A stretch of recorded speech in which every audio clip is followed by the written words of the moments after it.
Um confronto ocorreu no Capitólio e os dois lados do corredor trocaram golpes verbais enquanto o Congresso trabalhava para aumentar o teto da dívida. Além disso, o presidente Biden viajou para Michigan para angariar apoio para seus pacotes econômicos gêmeos. Os legisladores se dividiram sobre os próximos passos para controlar as Big Techs, depois que a denunciante do Facebook pediu ao Congresso que agisse. E o tenente-coronel Stuart Scheller, o oficial do Corpo de Fuzileiros Navais colocado em prisão preventiva por criticar a liderança militar, foi liberado. Mas ele ainda pode enfrentar acusações e julgamento. Confira todos esses assuntos hoje no Diante dos Fatos.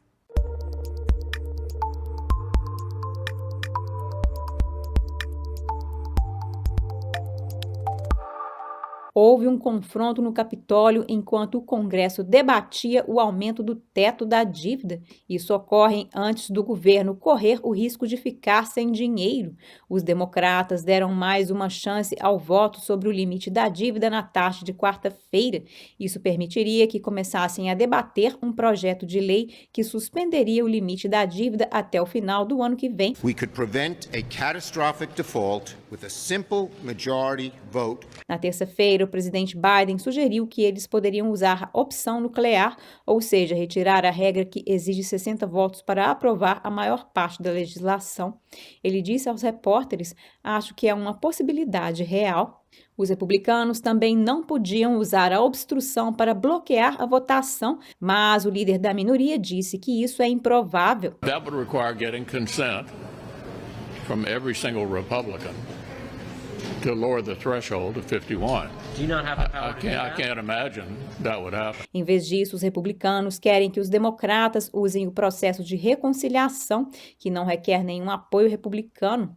Mas os democratas argumentaram que demoraria muito, pois faltam menos de 2 semanas para o prazo. There's not much time left to do it by reconciliation. Sem uma resolução rápida, alguns serviços governamentais podem ser suspensos. A secretária do Tesouro, Janet Yellen, disse que os Estados Unidos correm o risco de passar por uma catástrofe econômica generalizada se o Congresso não aumentar ou suspender o limite da dívida dos Estados Unidos. Então, o que isso significa? Se o Tesouro ficar sem dinheiro, o governo pode ficar inadimplente e ficar impossibilitado de pagar certos benefícios.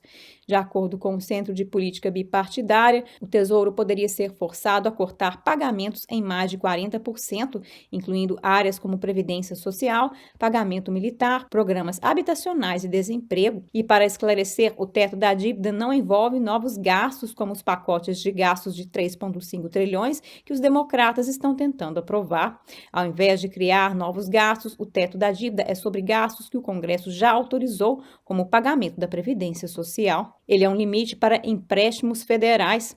Aumentá-lo permite que o governo evite o calote. Ele foi introduzido durante a Primeira Guerra Mundial para que o Congresso não tivesse que aprovar todas as emissões de títulos pelo Departamento do Tesouro, como havia feito anteriormente. O teto da dívida foi suspenso dezenas de vezes ao longo dos anos, incluindo 3 vezes durante a administração Trump. Os democratas querem arrecadar quanto dinheiro o governo federal puder pedir emprestado para continuar pagando aos funcionários públicos, mas os republicanos são contra o aumento do limite da dívida. Os democratas também enfatizaram que o primeiro calote do país pode surgir do fracasso em aumentar o teto da dívida. Enquanto isso, os republicanos argumentam que a crise é causada pelos próprios democratas. If Republicans would just get out of the damn way, we could get this all done. We're not asking them to vote to raise the debt ceiling. That's what they asked us. That's what McConnell asked for 3 months. Let Democrats vote for it. If they got out of the way, that's just what could happen. O líder da minoria no Senado, Mitch McConnell, recuou dizendo que os democratas criaram sua própria confusão. They've had plenty of time to execute the debt ceiling increase and have chosen not to do it.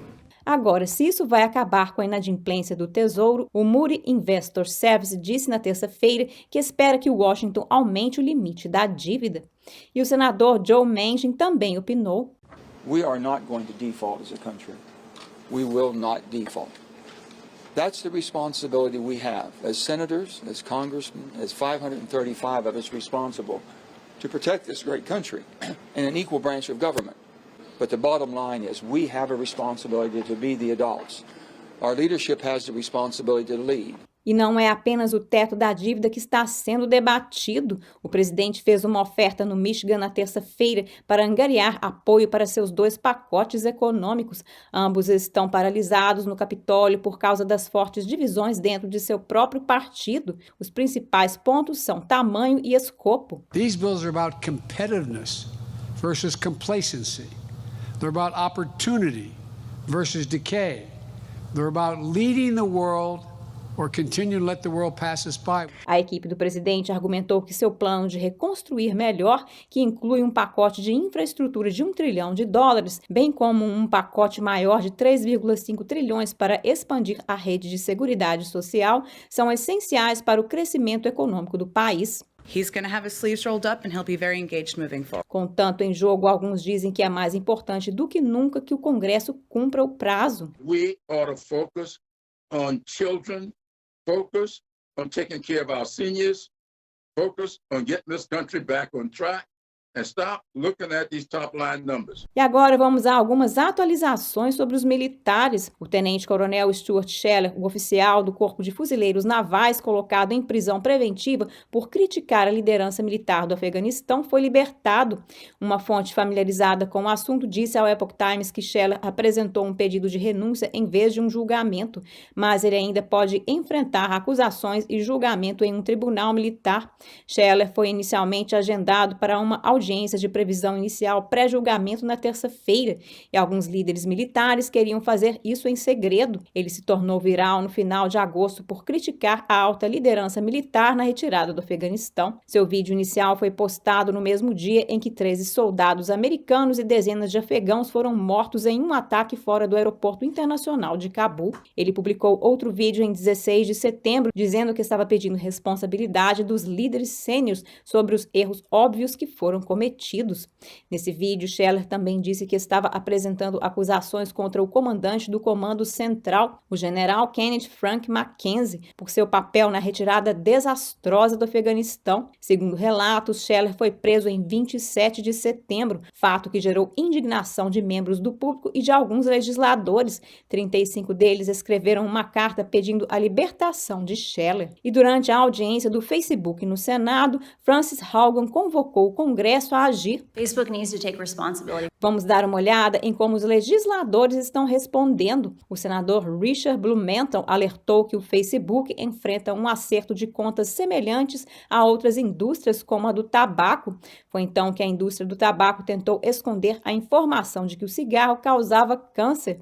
Ele também está pedindo mais exposição. I'm hoping there are other whistleblowers out there and more documents. We can't count on Mark Zuckerberg to tell us the truth. If he wants to explain these documents, thousands of them, his own research, his own reports that show how they are putting profits ahead of people and endangering children, he should come tell it to our committee and to the American people himself. Mark Zuckerberg está em alta enquanto os legisladores o criticam, não apenas por comparecer à audiência, mas por ter ido velejar bem na hora marcada. Blumenthal disse: Mark Zuckerberg deveria estar se olhando no espelho, acrescentando, e ainda, ao invés de assumir a responsabilidade, mostrando liderança, o senhor Zuckerberg vai velejar. E continuou dizendo: o novo modus operandi de Zuckerberg é sem desculpas, sem admissão, sem ação. Em uma nota aos funcionários, Zuckerberg disse que aquelas recentes afirmações sobre os efeitos da rede social na sociedade não fazem nenhum sentido. Isso após a ex-gerente de produto do Facebook, Frances Haugen, ter testemunhado diante do Congresso na terça-feira. O foco da audiência foi a pesquisa interna do Facebook, que revelou que o Instagram pode ter um efeito negativo sobre os jovens. Zuckerberg mais tarde divulgou um comunicado em sua página pessoal do Facebook abordando o testemunho de Haugen e a paralisação de segunda-feira que derrubou o Facebook, o WhatsApp e o Instagram por cerca de 6 horas. Ele disse que em vez de ignorar que os jovens usam a tecnologia, as empresas de tecnologia deveriam construir experiências que atendam às suas necessidades ao mesmo tempo que as mantenham seguras. Após a audiência, o Facebook emitiu um comunicado sugerindo que estava aberto para que o governo começasse a criar regras padrões para a internet. Mas então, como os legisladores estão respondendo? Em uma demonstração surpreendente de bipartidarismo, os dois lados do corredor exigem uma ação federal contra o gigante de tecnologia. Tanto os republicanos quanto os democratas apoiaram o abandono ou a reforma significativa das proteções da seção 230 para a plataforma de mídia social. De acordo com uma lei dos Estados Unidos da década de 1990, as empresas de tecnologia não são responsáveis pelo conteúdo compartilhado pelos usuários em suas plataformas. Mas isso não é tudo. A senadora Blackburn disse que a privacidade tem sido uma preocupação para ela desde que ela estava na Câmara dos Representantes, observando que ela havia apresentado leis federais de privacidade. Ela continuou dizendo que o Facebook pode estar violando as leis federais existentes, incluindo a Lei de Proteção à Privacidade das Crianças. Ela disse que o Congresso deveria verificar se tais violações estão acontecendo. Blackburn também mostrou apoio à posição de Klobuchar sobre o fortalecimento e o uso das leis antitrust. Isso sugere que o antitrust pode ser usado junto com a nova legislação federal de privacidade e a reforma da seção 230. Mas alguns legisladores discordam. O senador Ted Cruz disse que o Facebook e outras plataformas de mídia social mostraram um padrão de engajamento na censura política, enquanto Klobuchar disse que o Facebook descobriu que seus algoritmos fomentam a polarização, desinformação e o ódio, mas que a empresa permitiu que 99% do conteúdo violento permanecesse sem verificação em sua plataforma, incluindo os preparativos para a insurreição de 6 de janeiro. E muitos pediram que o Facebook e outros gigantes da mídia social fossem desmembrados, em meio a temores de práticas monopolistas, indo contra ao que a denunciante quer. Haugen disse: na verdade, sou contra o desmembramento do Facebook, dizendo que tal ação antitrust não resolveria os problemas de raiz que ela disse estar com a inteligência artificial usada para alimentar o poderoso algoritmo do Facebook.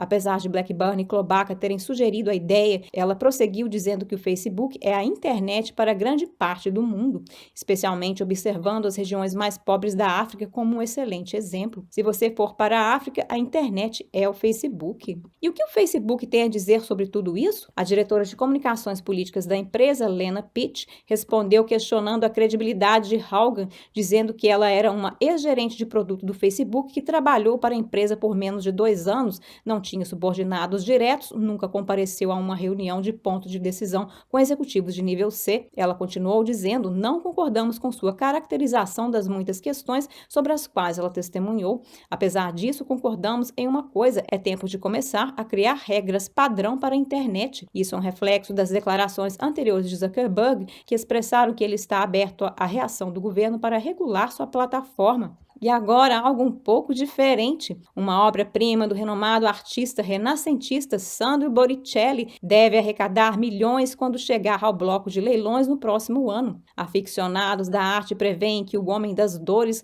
trará mais de 40 milhões de dólares. Acredite-se que alunos ou seguidores de Botticelli criaram a pintura em painel de meio corpo do Cristo ressuscitado por volta de 1500. A peça foi leiloada em 1963 e vendida por cerca de 13 mil dólares. A Sotheby's vai leiloar o quadro em Nova York em janeiro de 2022. E agora, antes de terminarmos, os soldados estaduais de Idaho podem adicionar uma coruja à sua lista de salvamentos. Motoristas preocupados alertaram a polícia que o pássaro estava em um plástico próximo à rodovia interestadual. A policial estadual manteve a coruja protegida do tráfico até que especialistas em animais chegassem, com os dois compartilhando um selfie no momento do resgate. A coruja está bem e foi retirada da rodovia. Por hoje é só no Diante dos Fatos. Obrigada por assistir e até a próxima!